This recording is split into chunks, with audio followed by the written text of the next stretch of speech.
kill. Your team destroyed a turret. Triple kill. Mania.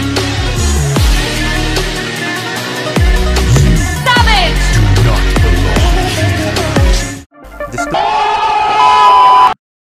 Halo anak-anak hebat, selamat datang di channel pembelajaran matematika, tetap semangat dan jaga terus protokol kesehatan. Hari ini kita akan belajar tentang materi matematika wajib kelas 12, yaitu tentang materi geometri dimensi 3.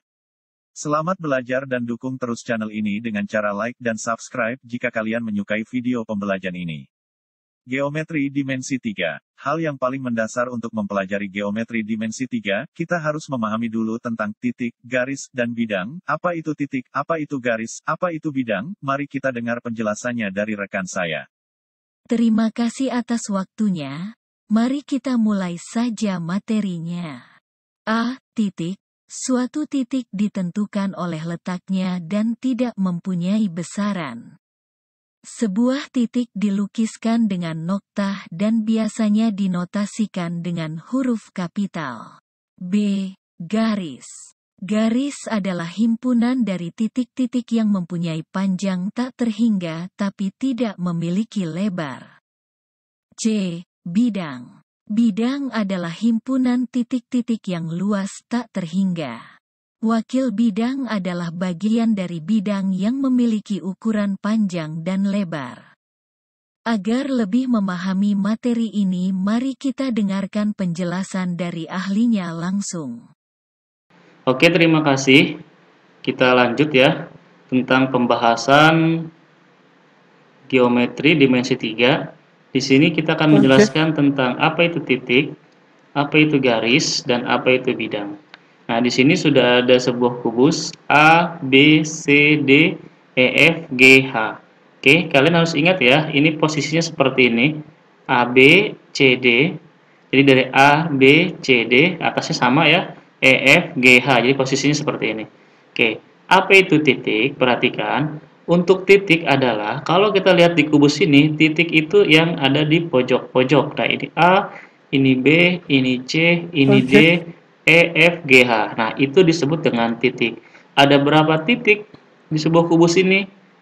Ya, betul. Ada 8. Titiknya adalah A, titik B, titik C, titik D, titik E, titik F, titik G, titik H.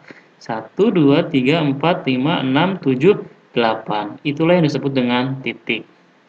Nah, garis, sekarang garis. Garis itu apa? Ada garis, ada segmen garis. Jadi ada garis, ada segmen garis. Nah, bedanya apa? Kalau garis, nah ini dari A ke B, atau dari E ke F, ini disebut dengan garis. Nah, kalau garis ini garis ya. Nah, garis itu bisa kita panjangkan sepanjang sampai tak terhingga. Itu garis. Tapi kalau segmen EF berarti hanya dari E titik sini sampai titik sini saja gitu. Nah, itu disebut dengan EF. Contoh misalkan saya punya garis AB, AB. Nah, ini garis titiknya. Saya buat garis. Nah, kalau garis AB itu sampai kita bisa panjangkan sampai tak terhingga. Nah, ini garis AB. Tapi kalau misalkan segmen garis AB, berarti hanya dari sini sampai sini saja. Inilah segmen garis AB. Jadi bedanya garis dengan segmen ya. Jadi sama. Kalau garis AD berarti bisa kita panjangkan sampai sini ke sana. Ke garis AD. Tapi kalau segmen AD berarti hanya sampai sini saja. Paham kira-kira ya? Oke, itu disebut dengan garis. Jadi ada berapa garis di sini? Ada garis AB, gitu kan ya? Ada garis BC, ada garis CD, ada garis AD, dan seterusnya. Nah, itu disebut dengan garis. Nah, sekarang bidang. Bidang itu apa? Bidang itu bisa juga disebut dengan kulitnya ya, atau sisinya. Di sini ada bidang, ada yang bawah, ada atas, ini bidang, ada kanan, ada kiri, ada belakang, ada depan. Nah, itu bidang. Jadi bidangnya, misalkan yang depan di sini, bidangnya adalah A, B, E, F. Nah, itu bidang yang di depan. Nah, bidang yang di belakang misalkan berarti apa itu? C, D, G, H. Gitu. Nah, sekarang kubus ini ada berapa bidang? Depan, belakang, 2. Kanan, kiri, 2. Berarti 4 kan? Atas, bawah 2 berarti 6. Berarti ada 6 bidang. Oke, itulah yang disebut dengan titik, itu yang disebut dengan garis, dan itu yang disebut dengan bidang. Oke, sekarang kita lanjut ke selanjutnya. Ya, selanjutnya adalah kedudukan titik dan garis. Nah, apa itu kedudukan titik dan garis? Jadi, di mana di sini misalkan mana titik, kita ngomong titik dulu ya, kita ngomong titik, di mana titik terletak pada garis AB. Nah, garis AB ini kan ini A, ini B, gitu kan? Nah, titik yang terletak pada AB itu ada dua, yaitu A dan B, gitu ya.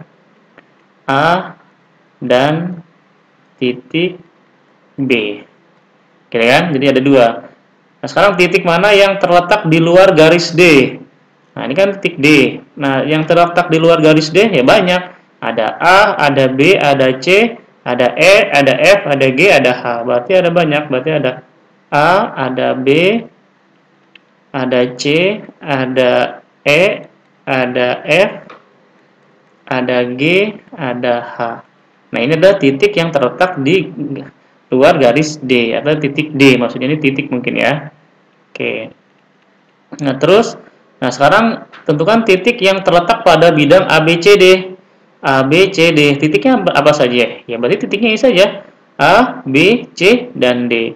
Berarti titiknya yang terletak pada bidang ABCD yaitu titik A, B, C, dan D.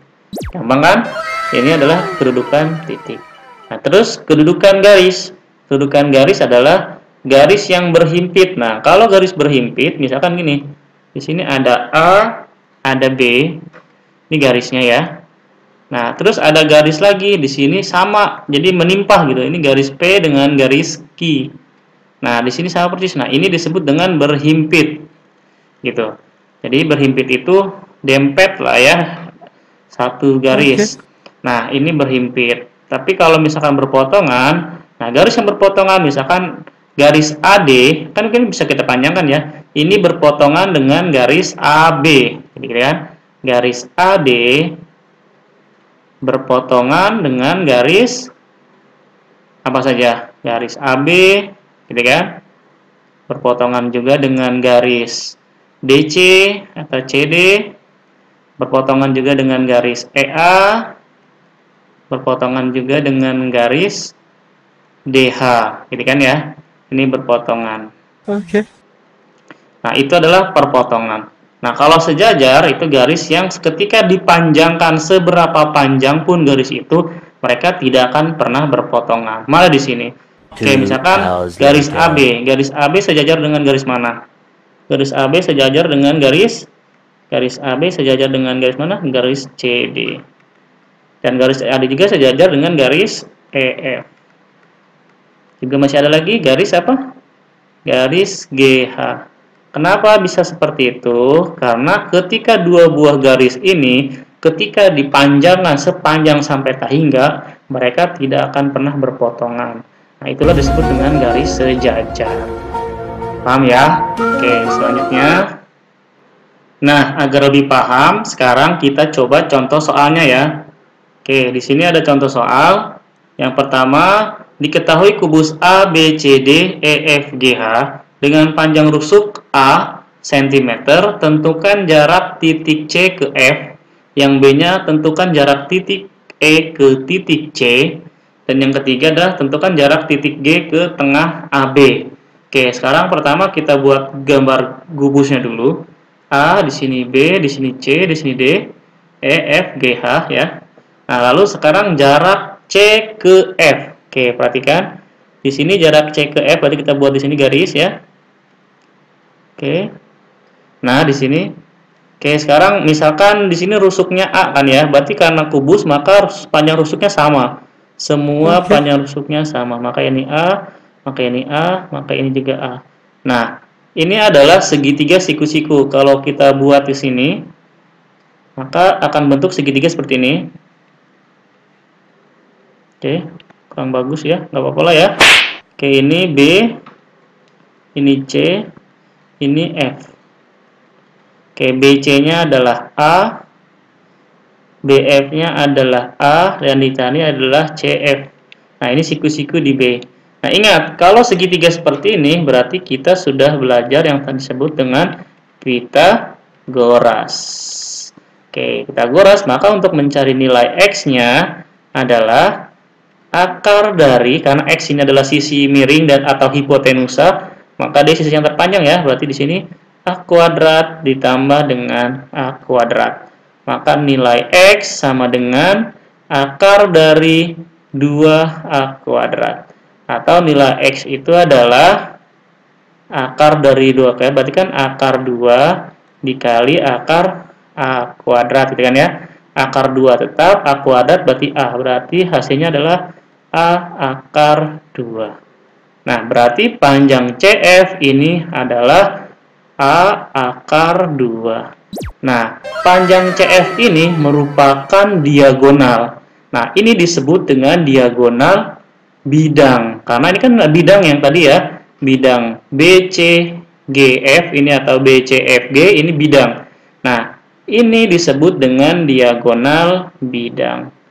Berarti semua diagonal bidang nanti nilainya pasti akan sama, yaitu adalah A akar 2. Jadi kalau misalkan panjang rusuknya 5 cm, maka di sini adalah 5 akar 2 gitu. Maka panjang bidang misalkan di sini AH, misalkan di sini AH-nya berapa? AH-nya kalau misalkan rusuknya 5, berarti di sini 5 akar 2 gitu. Paham ya? Jadi diagonal bidang ketemu adalah A akar 2. Oke, itu yang A. Oke, selanjutnya kita coba untuk mengerjakan soal yang B, jarak titik E ke titik C. Nah, jarak E di sini, E ke C. Oke, berarti dia memotong ruang ya. Jadi, nah kalau ini berarti kita cari jaraknya, kita gunakan ini, gunakan A ke C. Oke, gunakan A ke C. Nah, A ke C ini kan apa? A ke C itu kan diagonal bidang ya. Diagonal bidangnya kita sudah tahu nilainya adalah A akar 2. Oke, ini kenapa bisa begini? Berarti ini kan A akar 2 ya. A akar 2. Nah, ini AE-nya adalah A kan rusuknya sama. Nah, berarti kalau kita pindahkan ya akan menjadi seperti ini. Oke. Ini A, ini C, ini E. Berarti ini A akar 2. Karena ini merupakan diagonal bidang, maka ini panjang A-nya rusuknya adalah A. Berarti kita mencari nilai EC-nya adalah ini. Oke, berarti sama ya. Ini berarti kita harus hafal ya. Teorema Pythagoras itu harus hafal ya. Pythagoras. Oke, berarti nilai X itu adalah akar dari A kuadrat ditambah dengan akar A akar 2 dikuadratkan. Gitu kan ya? Maka nilai X sama dengan akar A kuadrat ditambah akar A kuadrat. Berarti A kuadrat, akar 2 dikuadratkan berarti 2. Oke, berarti nilai X sama dengan akar dari A kuadrat ditambah A kuadrat kali 2 berarti 2A kuadrat. Oke, sama dengan nilai X-nya akar dari A kuadrat tambah 2A kuadrat berarti jadinya 3A kuadrat. Atau nilai X sama dengan akar 3 dikali akar A kuadrat. Atau sama aja dengan A kuadratnya kan A, akar 3, 3. Berarti A akar 3. Oke, berarti panjang EC-nya sudah ketemu, berarti adalah A akar 3. Nah, ini adalah panjang diagonal EC. Nah, EC ini merupakan diagonal apa? Diagonal ruang. Berarti diagonal ruangnya adalah diagonal ruang. Nah, berarti setiap diagonal ruang itu pasti nilainya adalah A akar 3. Maksudnya apa A akar 3? Berarti kalau panjang rusuknya itu 5, berarti setiap diagonal ruang berarti 5 akar 3. Kalau 7, berarti 7 akar 3. Gitu ya. Paham ya? Jadi diagonal ruangnya adalah A akar 3. Oke. Selanjutnya tinggal yang C. Sekarang kita coba yang C ya, jarak titik G ke tengah AB. Nah, di sini jarak titik G ke tengah AB. Tengah AB-nya kan ini ya. Berarti AB-nya ini tengah-tengah, anggaplah di sini. Anggaplah ini titik P. Berarti kan kalau panjang AB kan A. Berarti di sini adalah setengah dari A, berarti ini juga setengah dari A, gitu kan? Jarak titik G di sini. Oke, jarak titik G di sini. Oke, berarti kita buat garis. Mohon maaf kalau tidak lurus ya. Oke, berarti di sini. Nah, ini jarak titik G-nya. Berarti ini kita menggunakan jarak yang mana? Oke, berarti kita menggunakan yang sini aja nih. Jarak BG.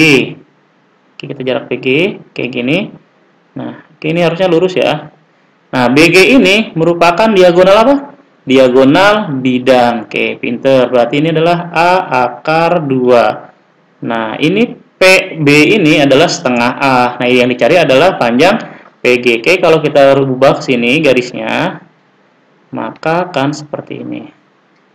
Maka ini B, ini adalah G, ini adalah P.